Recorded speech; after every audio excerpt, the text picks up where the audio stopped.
lá, hoje nós vamos falar sobre Gênesis capítulo 7. Hoje nós falaremos sobre o dilúvio e, coincidentemente, está caindo um dilúvio aqui em Chapecó. Deus está ilustrando a mensagem, não é? Hoje nós vamos falar sobre o dilúvio. Hoje nós vamos falar sobre a epopeia de Gilgamesh, que eu tenho certeza que todos vocês já leram, né? A epopeia de Gilgamesh, ela era mais ou menos cerca de... O que foi encontrado nos fragmentos, cerca de 30 tábuas de barro. Hã? Aqui, Tito, ó, eu já tenho um copinho aqui, ó. Só pega ali a laranjadinha, tampa a laranja. Aí, venha, Tito, venha. Venha, Tito. Tito agora, além de empresário do ramo das caixas... Olha aí, muito obrigado. Tito agora, além de empresário no ramo das caixas d'água, é também dos galos, né? E já levamos. Tem uma criação de Galizé. Isso é benção. Ó, compra a caixa d'água, já ganha cheia. Chovendo bastante, né? Se comprar uma caixa d'água que o tio Tito ganha cheia e um galizezinho vai nadando dentro. Quando vocês quiserem saber essas piadas aqui do projeto, essas piadas internas, vocês têm que vir para Chapecó para conhecer, porque aqui é uma novela da vida real.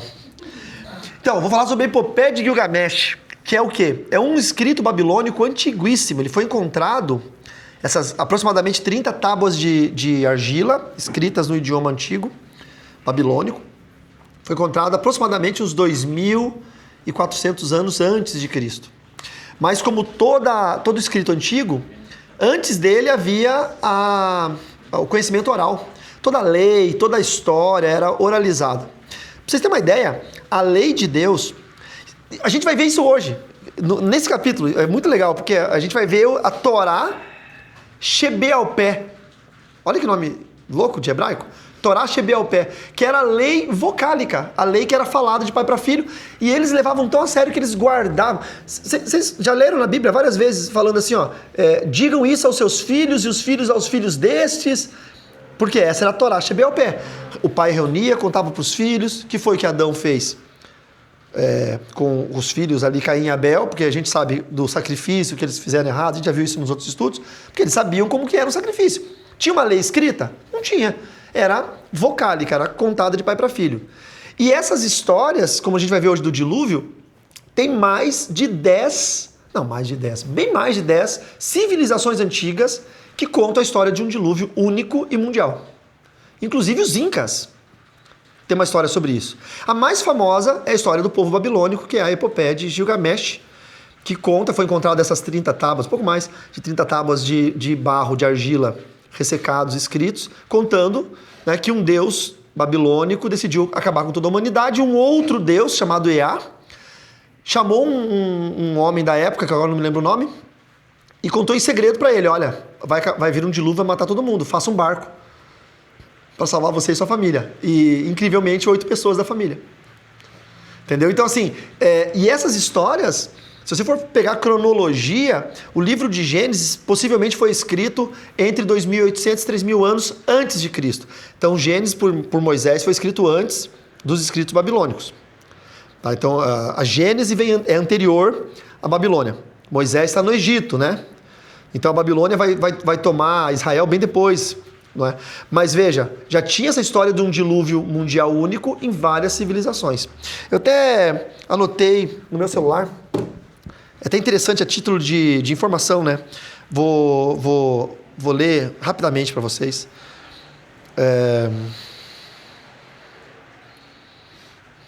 Ou não sei.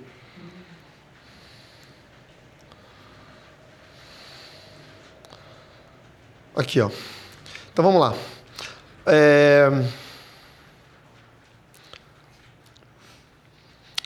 Vamos lá. O deus Ea, então, avisou Utanapistim, esse era o nome do Noé dos babilônicos, Utanapistim, em segredo instruindo a construir um barco para salvar sua família e os animais, igual o dilúvio de Noé, não é? Quando o dilúvio começou, a tempestade durou 6 dias e 7 noites, destruindo tudo. Aqui durou 40 dias e 40 noites, tá? O barco encalhou no monte Nimush, na Bíblia fala que ele encalhou no monte Ararat, e Utanapistim soltou aves para saber se a terra estava seca, igual Noé. É a mesma história. Então isso é uma das provas de que não é uma invenção do povo hebreu. que é um fato que realmente aconteceu e que foi relatado em suas histórias pelas populações, pelas civilizações. Cada um botou ali o nome do seu personagem, enfim, mas é um fato que de fato aconteceu. Tem também deixa eu pegar aqui os dos Incas. Nossa, eu anotei tanta coisa hoje.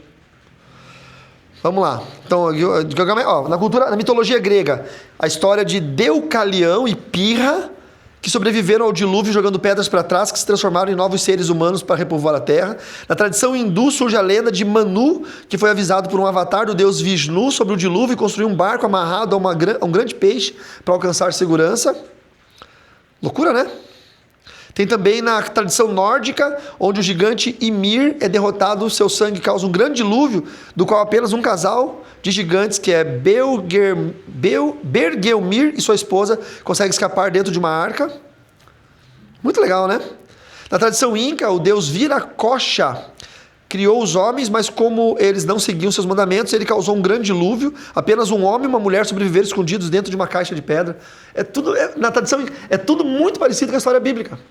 Então, e os Incas são da América Central, ou seja, a gente está falando de um evento cataclísmico mundial que foi relatado por muitas civilizações. Isso aqui é muito legal. Então é sobre isso que a gente vai falar hoje, tá bom? Gênesis capítulo 7, verso 1. O Senhor disse a Noé... detalhe, no estudo passado eu falei, a gente terminou lendo sobre a arca, né? No estudo passado, Gênesis 6, no verso 9... as gerações de Noé e tal, daí Deus fala para Noé que resolveu acabar com os seres humanos, a arca tinha que ser feita tábuas de cipreste, bababá. Aí eu falei para vocês que não subiu um par de cada animal. Então hoje a gente vai ver sobre isso, além de outros assuntos. O Senhor disse a Noé, Gênesis 7:1, entre na arca, você e toda a sua família, porque reconheço que você tem sido justo diante de mim no meio dessa geração. A gente falou sobre isso na corrupção do gênero humano na aula passada. Verso 2, de todo animal puro, guardem esse termo, animal puro. Como que Noé sabia quais eram os animais puros? Tem que ter uma lei acerca disso. Aí a gente vai falar da Torá Shebeopé, a lei vocálica. Deus já havia dado uma lei sobre quais eram os animais puros, quais eram os animais impuros. De todo animal puro, leve com você 7 pares. Então ele não levou um par ou um casal de cada animal para a arca. O mínimo foi um casal de cada animal, porque os impuros, vocês vão ver, macho e fêmea, mais dos animais impuros, leve um par, macho e fêmea. Então sim, subiu um par de cada animal na arca? Subiu, isso é um fato verdadeiro. Mas também é verdade que os animais puros subiram 7 pares. Por que subiram 7 pares de animais puros? Porque os animais puros não eram usados para alimento ainda. Aqui é bem importante, tá? Nós estamos em Gênesis 7. O homem só vai começar a comer carne em Gênesis 9, no final do dilúvio. Então aqui o homem ainda não come carne. Mas Deus sabe que o homem vai comer carne em Gênesis 9? Deus sabe. Deus sabe todas as coisas. Então se entra um casal, um boi e uma vaca, e Deus sabe que em Gênesis 9 o homem vai comer carne, ele vai extinguir a raça bovina. Então Deus já sabe, eu vou deixar esse homem comer carne lá, depois de um ano, né, porque o dilúvio dura 360 dias, depois de um ano, e eu vou liberar a alimentação carnívora para o homem na terra. Então eu já preciso treiná-lo sobre quem é animal puro que ele pode comer, quem é animal impuro que ele não pode comer, eu já treino isso colocando os animais puros separados dos impuros na arca. E lá no final, quando sair da arca, ele vai ter que oferecer sacrifícios e holocaustos, que são animais puros. Se tivesse um par de animal puro e ele mata em sacrifício e holocausto, extingue a raça. Se ele come um animal puro, extingue a raça. Então todo o planejamento do que vai acontecer no dilúvio, no ano seguinte após o dilúvio, é prévio. Deus já faz todo o planejamento e entrega o planejamento mastigadinho para Noé. Leva 7, leva isso, leva aquilo, aquele outro. E aí a gente vai pegar... Mas como é que Noé sabia quais eram os animais puros, tá? Onde que está a lista dos animais puros e impuros? Levítico. Levítico e Deuteronômio. Quem puder abrir Levítico 11, a partir do verso 1 até o 31, não vamos ler tudo. E quem puder abrir Deuteronômio, capítulo 14, verso 3 até o 20. Eu gosto do Levítico 11, porque Levítico 11 tem toda a lista dos puros e impuros. Encontraram Levítico 11, do 1 ao 30? Do 1 ao 31? Levítico 11? A lei acerca dos animais puros e impuros. Aí começa. De todo animal que tem casco fendido, não sei o que, não rumina, blá, esse comerás. E começa a lei acerca dos animais puros e impuros, não é? O Senhor falou a Moisés e Arão, dizendo: diga aos filhos de Israel, de todos os animais que existem sobre a terra, esses são os que vocês podem comer. Todos que têm unha fendida, cujo casco se divide em dois, e que ruminam, esses vocês podem comer. Mas dos que ruminam e dos que têm casco dividido, são esses que vocês não podem comer. O camelo que rumina, mas não tem casco dividido, esse será impuro para vocês. Só que está lá em Levítico. Eu já vou explicar para vocês aonde está Levítico na história. O arganaz, porque rumina, mas não tem casco dividido, será impuro para vocês. O que é um arganaz? Não faço ideia. Pode ser que seja um bicho daquela época. Alguém procura. Não, a lebre é a próxima. Verso 6. O arganaz está no 5. A lebre que rumina, e aí vai indo, tá? Coelho, camelo, tudo mais. Não pode, naquela época, né? Tá? Não, já estava morto. Só tira pro inferno. Tá? Vamos lá. Deuteronômio 14. Do 3 ao 20 é mais fácil de entender. Atenção, William, que essa é a hora. Deuteronômio 14, verso 3. Não comam coisa alguma abominável. Veja, o termo agora não está impuro, está abominável. São estes os animais que vocês podem comer. Atenção, Tito. O boi. Tu come boi? Tá bom. Ovelha. Cabra. Veado, gazela, corça, tudo da mesma classe, né? Veado, gazela, corça. Cabra selvagem, antílope, ovelha selvagem, gamo. Podem comer. Tito, você está liberado. Pode comer tudo isso aí. Vocês podem comer todos os animais que têm unhas fendidas, cujo casco se divide em dois e que ruminam. Porém, dos que ruminam ou que têm a unha fendida, vocês não podem comer o camelo, a lebre, o arganaz, porque ruminam. Arganaz, que pra mim tá rato silvestre. Rato silvestre, ratão, tá bom. Porque ruminam, mas não tem a unha fendida. Serão impuros para vocês. Nem o porco, porque tem a unha fendida, mas não rumina. Será impuro. Por isso que o judeu não come porco. Por isso que o adventista não come porco. Porque eles ainda seguem esse preceito, tá? Mas agora vem um lance. Eu vou falar para vocês. Eu respeito muito adventistas, gosto demais. Nossos adventistas honestos e corretos em relação à liturgia, eles são muito fortes nisso. Só que eles pegam esse preceito da lei, dois na verdade, que eles focam muito por causa da Ellen White, guardar o sábado e não comer carne de porco. Tá, beleza, tudo bem. Talvez não coma camarão também, essas coisas, tudo bem. Só que na lei também diz que você tem que trabalhar 6 anos e no 7º ano você tem que fazer o ano sabático, que você dá o descanso para a terra. O que significa isso? Você tem uma loja. Pesfajol tem uma fábrica de joias e um comércio. Você trabalha 6 anos, viva, se sustente. No 7º ano, você deixa o seu comércio aberto. Qualquer estrangeiro que queira entrar e pegar qualquer coisa de graça, ele pode pegar. Para poder sustentar o estrangeiro e o desamparado. Pergunte se o adventista deixa o comércio dele 1 ano sem... As pessoas pegando, ele trabalhando no mercadinho dele, falando para todo mundo, não, pode pegar pão, leva café. Quer dizer, quando cabe no meu bolso, é fácil de carregar a lei, aí é bonito você falar que você é um religioso, que você cumpre a lei e julgar quem não cumpre. Mas e quando você chega para o adventista e fala, mas você faz o ano sabático? Não, mas é que o ano sabático... Ah, meu irmão, não. Fala com o verdureiro. Fala assim, ó, viu? Quanto tempo você tem a verduraria? Se ele falar assim, cara, eu tenho 6 anos. Ano que vem você tem que deixar o ano inteiro ela aberta e qualquer um pode pegar suas verduras. Eu te mostro o versículo, tu dá na Bíblia nele. Não, porque cumprir um preceito da lei que me cabe, que é fácil eu cumprir, é uma coisa. E me chama. Sabe quantas leis tem? Eu não sou dessa. Sabe quantas leis tem? Um ano de caixa d'água grátis. Sim, é isso aí, mas é isso aí. Sabe quantas leis tem no Velho Testamento? 613 leis.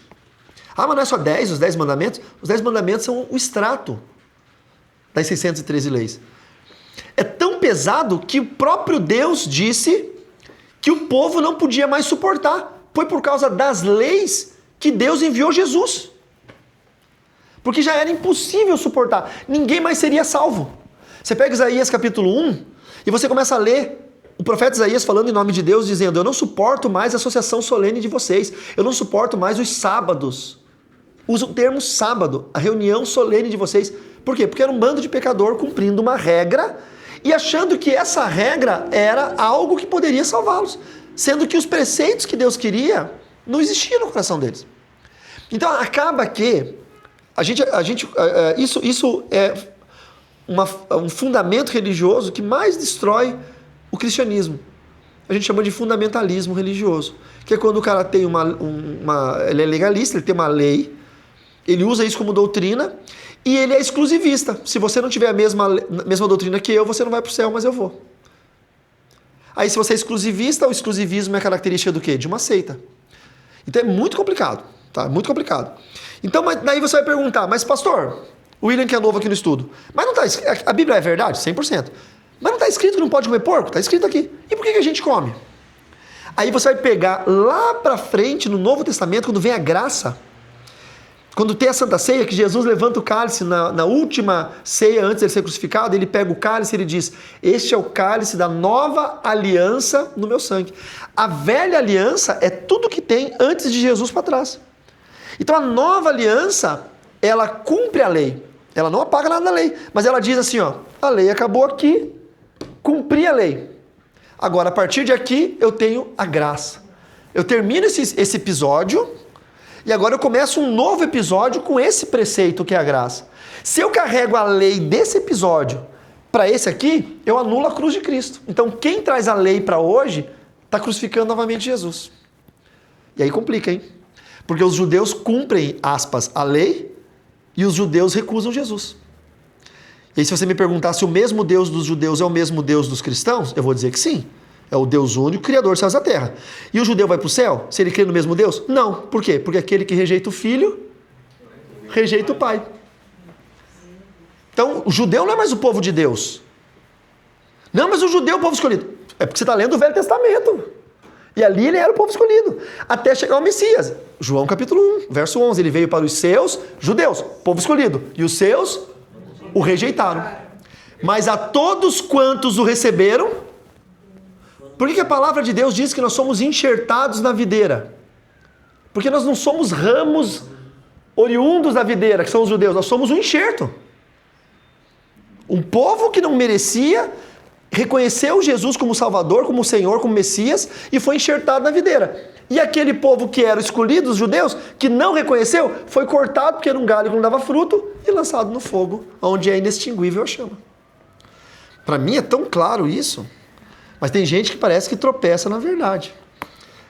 Então, isso aqui foi um adendo para quem não está entendendo nada, porque o William, ele foi vender porco num comércio de um adventista. Não deu certo. Não deu certo. Mas agora ele sabe. Agora você pegou. E se você quiser mais, a gente toma... Camila, leva ele lá em casa pra gente tomar um café. E eu te dou uma aula de porco e de... Tu acha que tu entende de porco? Eu entendo mais que tu. Mas ó, na Bíblia, né? Não na criação. Vamos lá então. Verso 3. Também das aves dos céus leve 7 pares, macho e fêmea, para se conservar a semente sobre a face da terra. Olha que lindo. Porque Deus sabia que como ia o lodo de um ano... Imagina, gente, vocês já foram em região de enchente? Enchente? A gente foi lá no projeto de reconstruir casas, que vocês foram lá, né? Quanto tempo ficou a água para cima daquelas casas? Uma semana, né? Não isso, né? 5 dias. A água passou, destruiu tudo, 5 dias baixou. 5 dias. A gente foi 1 ano depois, né? Vocês lembram do cheiro daquele lugar? Um cheiro horrível. 1 ano depois. Agora imagina um planeta que ficou 1 ano submerso. Que a montanha mais alta, na época, ficou 7 metros abaixo d'água, o pico. Não era o Everest, tá? Por quê? Porque a gente não sabe a época que isso aconteceu. Então pode ter tido, como está acontecendo terremotos, né? Na Venezuela, agora aconteceu na Colômbia. Por quê? Porque as placas tectônicas estão se assentando. Por que está tendo terremoto na Venezuela e depois, você vê que é na mesma linha, para cima do Equador, que ali tem uma placa tectônica que uma está entrando debaixo da outra, está se assentando. Isso, em alguns milhares de anos, sei lá quanto tempo, levanta, vira uma barreira. A Cordilheira dos Andes é exatamente isso. Se você olhar no mapa, a Cordilheira dos Andes ela é uma barreira bem certinho, 2 placas que fizeram isso aqui, assentou a placa americana, onde a gente tem, e levantou uma cordilheira. Mas as montanhas da época, não é? Imagine o Everest tem 8.848 metros. Então ficou 7 metros acima disso, se fosse o Everest, se ele tivesse esse tamanho na época. Então o planeta ficou 1 ano inteiro debaixo d'água. Isso gerou uma série de coisas, tá? Uma delas, petróleo. Petróleo é fóssil. Petróleo é matéria fóssil em decomposição. todo ser vivo, madeira, bicho, tudo que tinha na Terra morreu. Hoje nós temos 8 bilhões de habitantes na Terra. Quantos bilhões tinha antes do dilúvio? Ninguém sabe. Mas pode ser que tivesse muito mais. A gente não sabe o tempo. Vocês lembram que as pessoas viviam 900 anos? Quantos filhos eles faziam, cada um com 900? Os homens podiam ter haréns, várias mulheres engravidando, 900 anos, engravidando mulheres, povoando a Terra. Quem sabe quantos habitantes havia na Terra? É um questionamento, quem sabe? Quantos? Se tinham povos originários na América, porque a população que nasceu na Mesopotâmia, que é exatamente entre o rio Tigre e o Eufrates, que é onde tem o Iraque, Kuwait, aquela região lá, que é o Oriente Próximo, né? O antigo Oriente Próximo, que pega desde o Kuwait, do Iraque até Israel ali embaixo, aquela região onde nasceu a humanidade, dali se espalhou para todos os cantos da Terra. Se você olhar o mapa da Terra e lembrar da Pangeia, que ainda a América era encostada na África, vocês sabem, vocês já viram o mapa, a América do Sul encaixa bem certinho na África. Aí Madagascar encaixa na África, a Índia encaixa em Madagascar, e era um continente só, tá? E ele foi se dividindo com o passar dos tempos. A gente não sabe quanto tempo isso aconteceu, mas isso é um fato já provado pelos geólogos. Imagina que esse povo todo que estava ali não precisou passar de barco para a ilha da Austrália, para a ilha de Madagascar, para a América do Sul. Ele foi passando, foram as grandes migrações. Eu estou falando da época ainda dos homens das cavernas.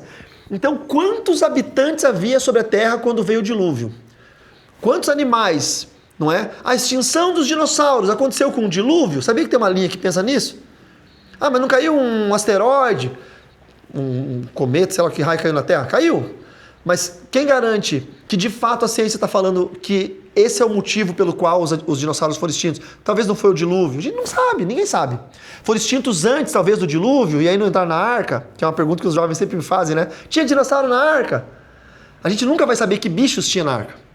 Quais categorias? Porque a gente não sabe quais já tinham sido extintos e quais não tinham sido extintos. A verdade é que o grande dilúvio mundial gerou muitas coisas na Terra. Entre elas, alguns gases que nós temos na atmosfera, por causa da decomposição, tá? Criou algas e líquens e seres marinhos que geram gases, tá? Então, alguns gases da atmosfera foram criados nisso. E sedimentos, tudo que é sedimentar.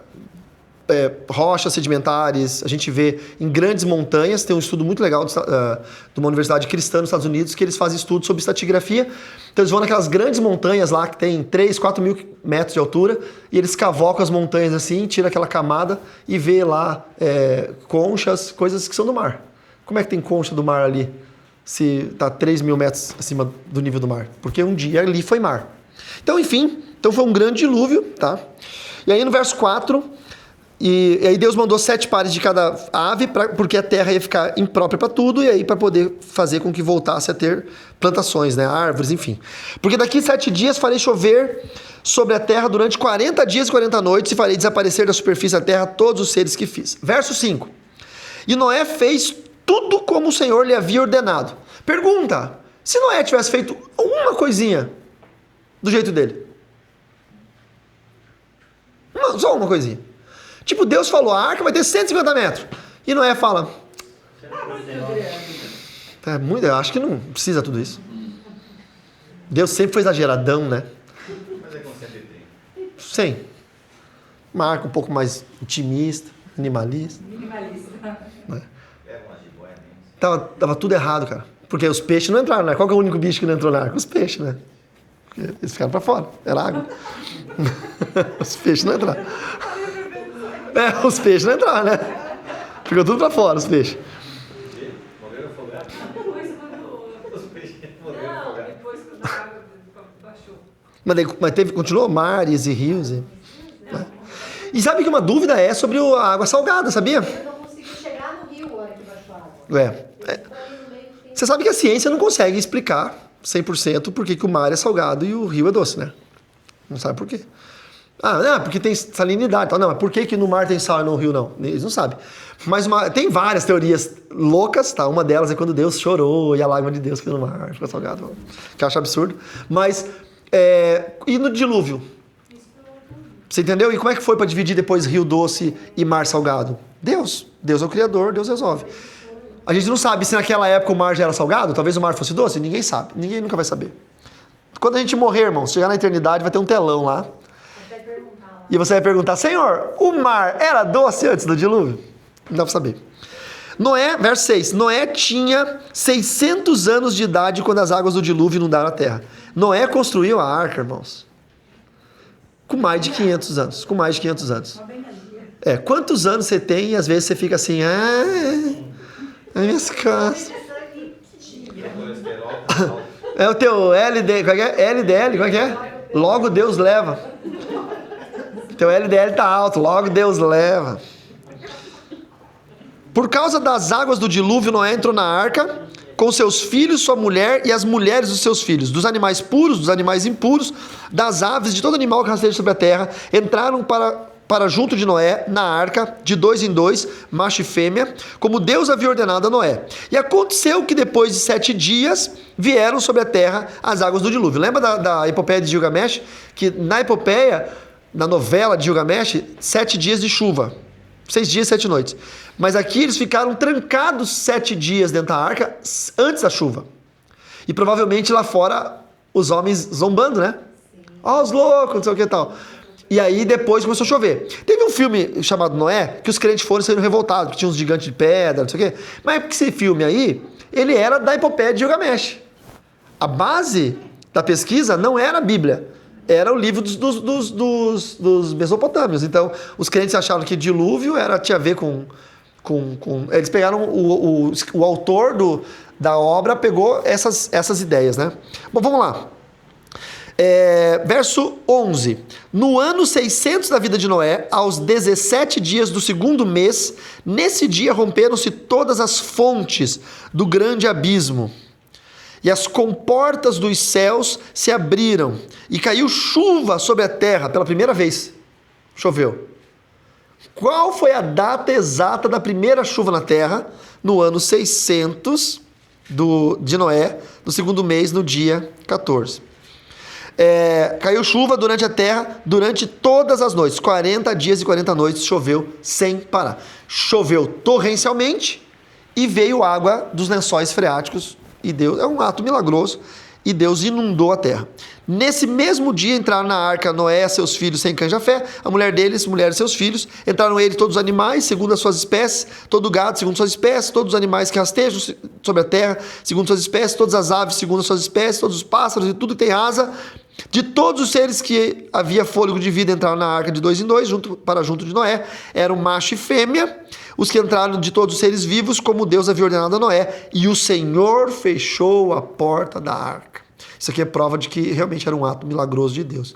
Eles não precisaram fechar a porta. Eu imagino que devia ser uma porta pesada, grande, né? Noé só foi obedecendo, é uma loucura.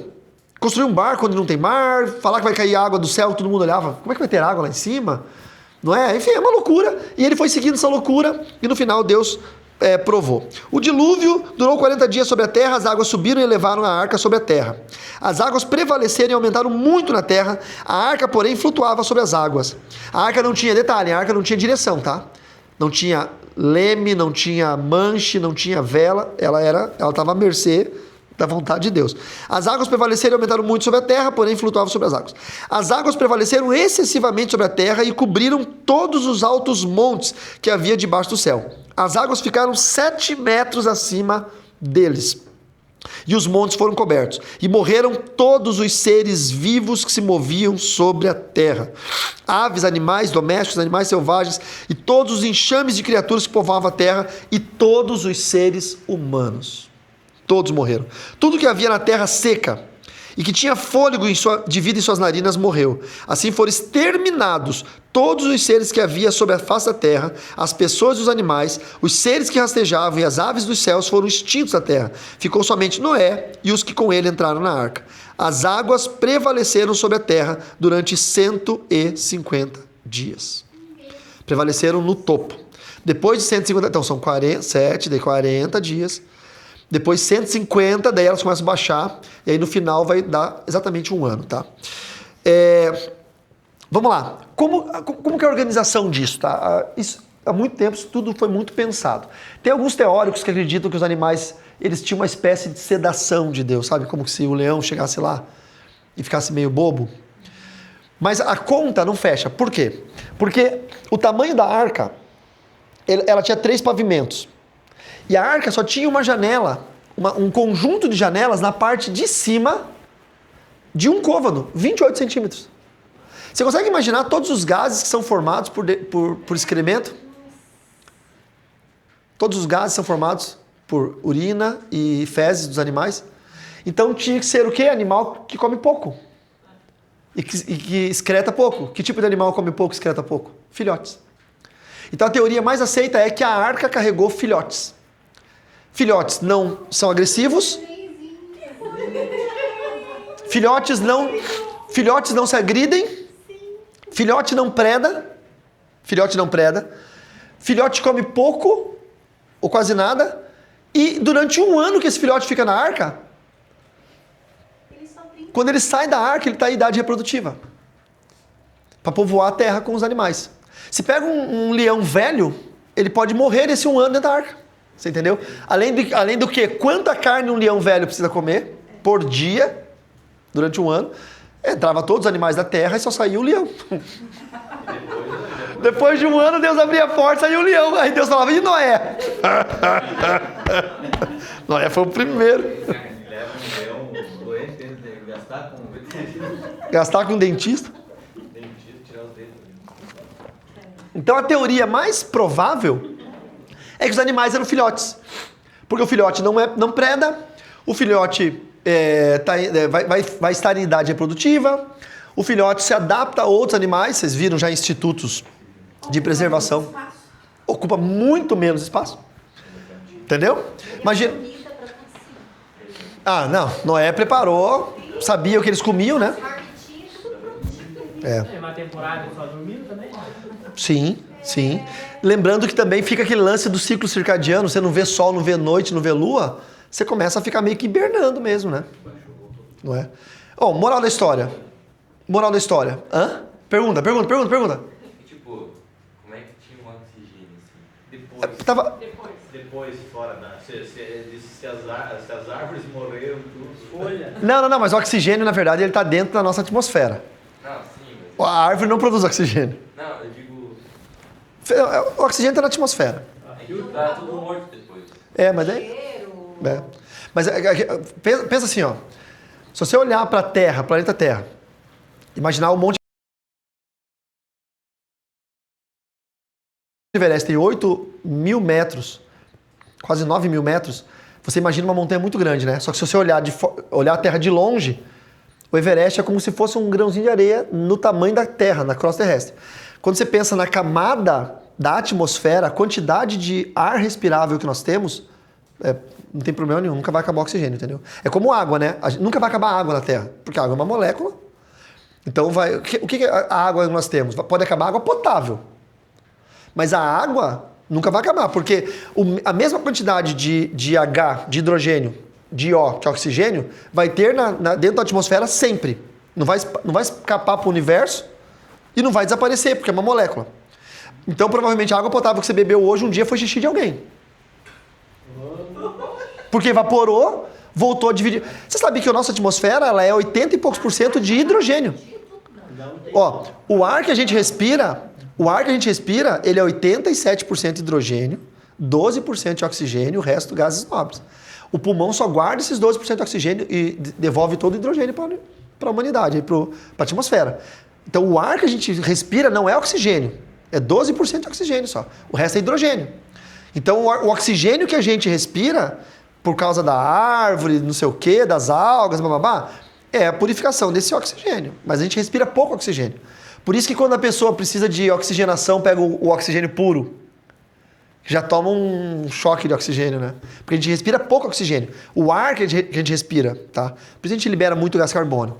Enfim, então não mudou nada, tá, Davi? Mas o que eu penso? Se você for pensar na humanidade da época do dilúvio, pré-diluviana e pós-diluviana, e a humanidade da época, da tua época, do Davi, da nossa época, são seres humanos mesmos, iguais, mas completamente diferentes. Porque hoje a gente é contaminado, a comida hoje está modificada, não é? O ar está contaminado, está poluído, a água está poluída, enfim. Então a humanidade vai cada vez declinando em relação a isso. Mas se vê, hoje a gente vive num mundo industrializado, contaminado, poluído, e a gente consegue viver, imagina eles naquele mundo puro, sem contaminação nenhuma, né? Por isso viveu 900 anos, com certeza. Então essa era o que sobrava para eles era a qualidade de vida, né? Enfim, agora qual que é a grande moral da história? O projeto de Deus para isso, tá? E no projeto da semana que vem, o que a gente vai ver? Como que foi esse tempo que eles ficaram na arca e como que foi quando eles saíram da arca. Porque você consegue imaginar sair de uma arca, abrir a porta e encontrar um mundo caótico? Nossa, barro. Tudo morto, tudo podre. Não, você consegue imaginar isso? Você sair da arca e você pensar assim, só sobrou gente. Nós somos a esperança de Deus para repovoar a terra. E aí os 3 filhos de Noé foram os responsáveis para repovoar a terra. Você já pararam para pensar nisso? Não é? Aquelas coincidências da vida, né? 3 filhos de Noé, as 3 grandes colonizações pós-diluviana, né? Que são os semitas pro Oriente, indianos, japoneses, australianos, os canitas para o sul da África, ali para a África, os jafelitas, os filhos de Jafé, para a Europa. As grandes movimentações foram essas. Então a gente tem até brinquei com a Fran, eram 8 na arca, são 8 tipos sanguíneos, né? Você vai pegar os tipos sanguíneos, são 8. E só sobrou 8 pessoas na arca para começar a povoar a terra. É só uma coincidência. É só uma coincidência. Mas tá, na Turquia tem o Monte Ararat, não é? Que em turco é Ururat, mas é o Monte Ararat da Bíblia. Encontraram uma formação geológica em forma de uma arca. Os geólogos dizem, não, é só pedra mesmo, é algo natural, uma coincidência, beleza. Os cristãos falam, coincidência, vamos lá, foram medir, tem exatamente a medida que diz na Bíblia da arca. Exatamente, a mesma medida. Posso mandar um documentário para vocês no grupo, para vocês assistirem sobre isso. Entendeu? Um argentino que faz esse tipo de pesquisa foi lá, é em espanhol, mas vocês entendem? Foi lá e tal. Então, assim, tem gente que já foi lá e quebrou pedras e procurou fósseis de madeira fossilizada. Então, vai saber se ali realmente não é. Pode ser uma coincidência, gente, mas é muita coincidência, né? A Bíblia fala sobre o Monte Ararat, é lá no Monte Ararat. Fala 150 metros, 130 e poucos, por não sei quanto tal. Você vai medir, a medida da época dá exatamente a mesma medida. Pô, uma baita de uma coincidência, né? Uma baita de uma coincidência. Então, essas coisas nos mostram que a gente está vivendo, a gente está vendo a gênese da humanidade de fato aconteceu. Pelo tanto de povos no mundo todo que falam a mesma história, mesmo mudando nomes de personagens, é a mesma história, 8 pessoas, um barco, um dilúvio mundial, todo mundo morreu, um Deus irado, é a mesma história. Muda-se ali os personagens, mas é a mesma história. Uma formação geológica no Monte Ararat que tem a mesma dimensão da arca que a Bíblia fala. Pode ser só uma coincidência, irmãos, pode ser de fato, pode ir um geólogo lá e falar, não, realmente isso aqui não tem nada a ver, não tem madeira. Mas quem sabe é uma coincidência que Deus deixou esse sinal pra gente. Tipo, a madeira já apodreceu, não existe mais, Noé precisou desmontar a arca para fazer as primeiras casas, a gente não sabe. Mas o que eu penso? Ele teve que... Não tinha, apodreceu tudo, né? 1 ano. Apodreceu, morreu tudo. De repente ele pegou a arca, não vamos precisar mais, vamos desmontar, construir celeiro para começar a plantar, porque daí ele planta uma vinha, vocês vão ver isso agora. Ele vira agricultor. Vamos construir currais para os animais ficarem. Vamos espalhar os animais selváticos para poder dominar a terra. E vamos construir. E aí os filhos vão nascendo e vão casando. E aí tem de novo aquele repovoamento que tinha com Adão e Eva. Os filhos casam com as irmãs com irmãos e primas com sobrinhos, porque só tem 100 cães de Jafé e as esposas. Vamos construir casinha para eles, madeira beneficiada está na arca. Quem sabe eles mesmos desmontaram a arca e fizeram ali a primeira vila, depois do dilúvio. Eu penso que é o mais provável acontecer. Mas aí Deus deixa uma formação rochosa da mesma dimensão que a Bíblia diz, em cima do monte que a Bíblia diz, para nos lembrar que isso foi o fato real. É uma loucura. Não sei se vocês estão sentindo, mas eu sinto que é uma loucura isso. É muito... sei lá. A gente nunca vai saber. É que as árvores 1 ano depois...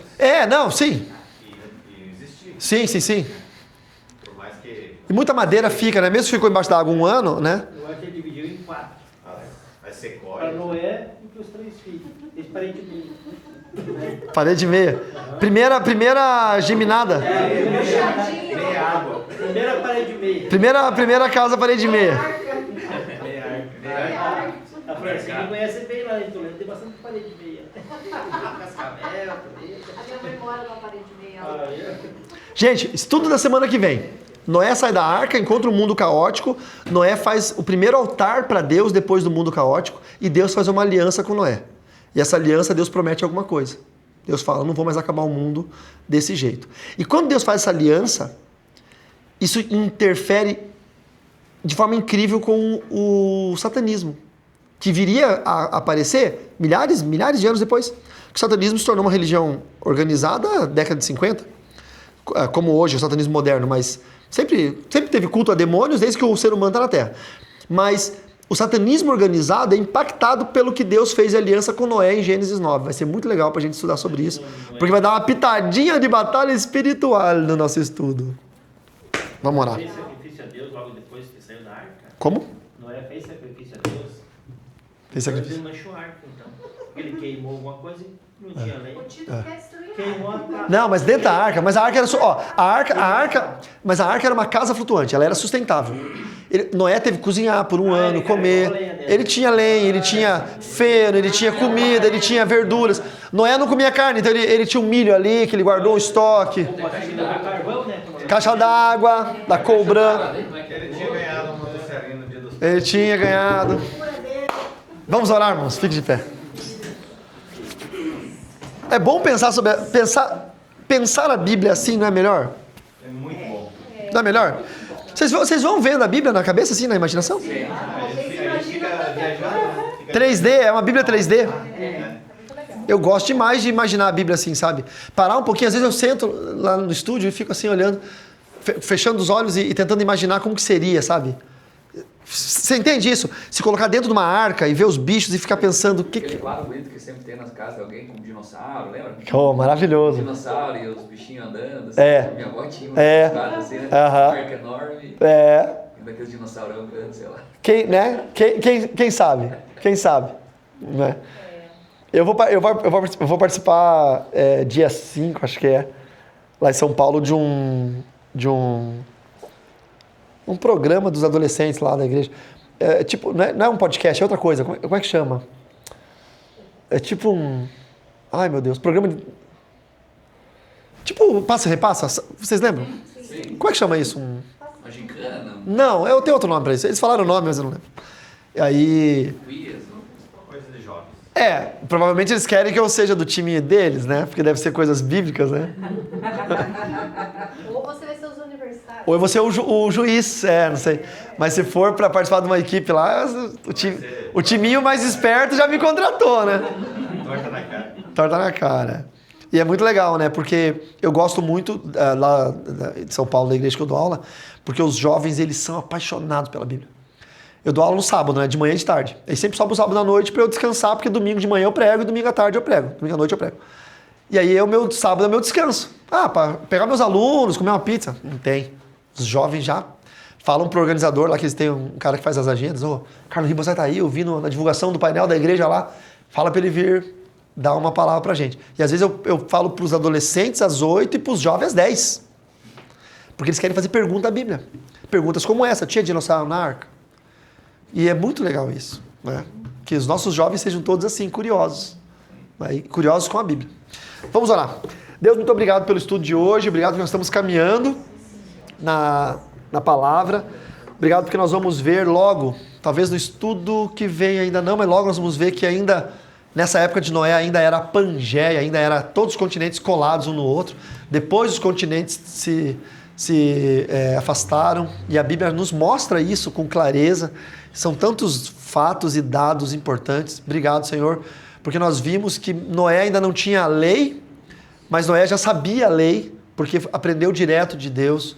Obrigado porque nós vemos a fidelidade do Senhor desde os primórdios da humanidade sendo levada à risca, levado a sério, sendo obedientes à vontade de Deus, fazendo rigorosamente a vontade de Deus, que nós sejamos como Noé e sigamos rigorosamente a vontade de Deus. Livra-nos, Senhor, de todas essas catástrofes, dilúvios, livra-nos dos tornados, das pragas, livra-nos dos assaltos, dos bandidos, livra-nos, Senhor Deus, de todas as tribulações que o mundo tem trazido, guarda-nos dentro da tua arca, Senhor, protege-nos desse mundo tenebroso e faça com que nós sejamos como família de Noé, uma família que aos teus olhos achou graça e favor, em nome de Jesus.